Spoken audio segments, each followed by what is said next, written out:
So again, I'm extending my challenge to May 4th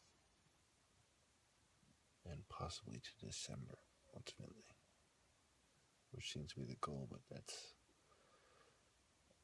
a long way ahead, and I'm a revolutionary, targeted man,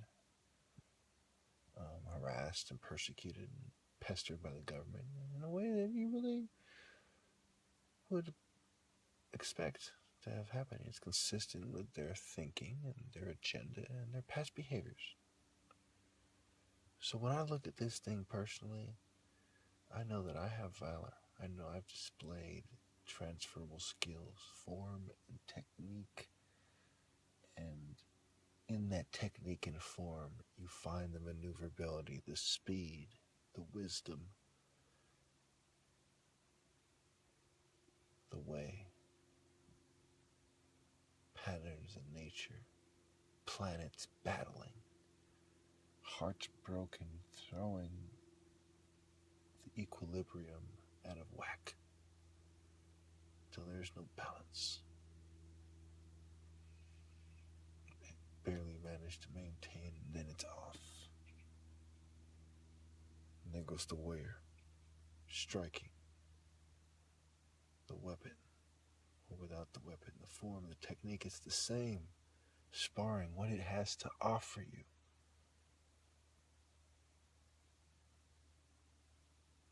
When you go to war against a boss or two, what does it have to deliver? Swords coming out quicker, arrows resting still in the quiver. As the warrior moves and performs his techniques, enemies' feeble attempts to stop him, they're faced with defeat. Now can you cheat? My lungs are clear. My sword swiftly address far or near. Parry as I duck, slicing off heads, leopard style. Now what? I will defeat them once and for all. Because I slice. It's not sheer luck. It's precision. Translatable skills, Convertible, universal. Environmental factors as well. They've refined what was forged in a white man's institution and cell. Go out with your hatred. Resist with your will. A flower, an arrow. One. Simultaneously. Synchronicity.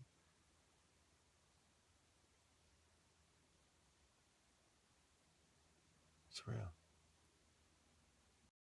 So in a world full of materialism, where America has it the worst, I've been shunned, and I see the people who live in a very trendy way, a conformist way.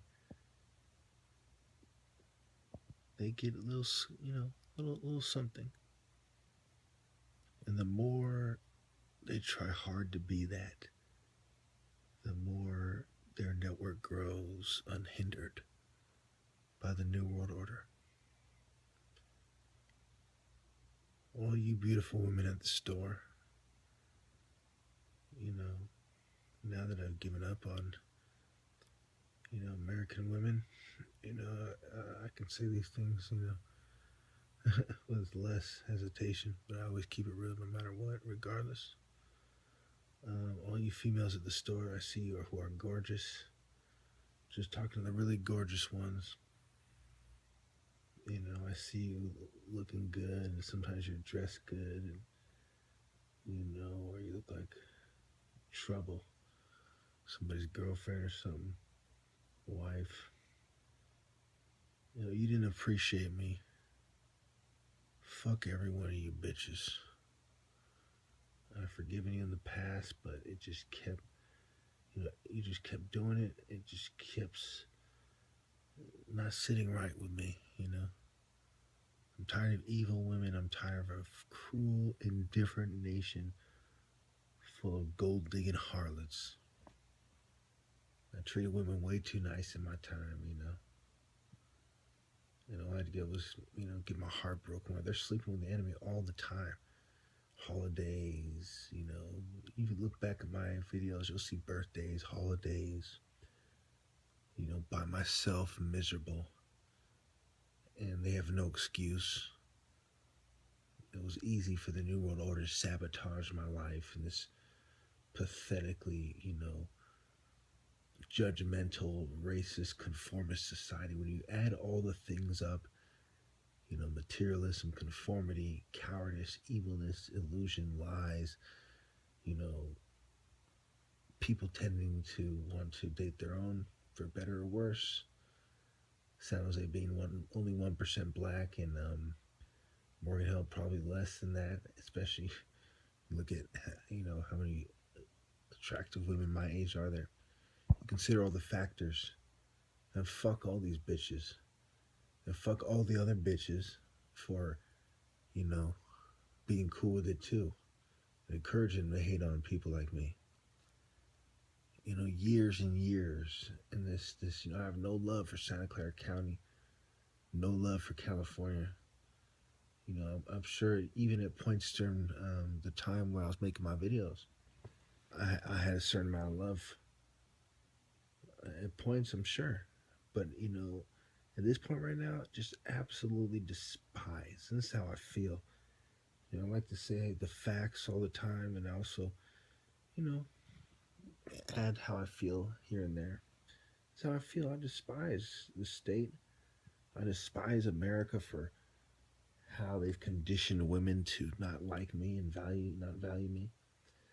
I despise so many people for denying me my rightful place, all the whiny little excuse-having cheaters and all the, And so eventually when I go back to drinking and smoking, man, there's many parts of it, I think the main part of it is I'm sad because society is screwed, and they didn't have the heart to do what it takes to save themselves. Another part of it is, and of course I'm sad because I failed to, successfully do what I set out to do, but I did do the work of God, and I played my part in a divine battle that God obviously wins. But I'm also sad that,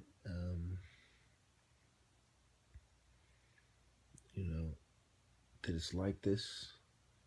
Sad for myself, sad for the world, sad for a lot of reasons that come to mind, not necessarily in that order.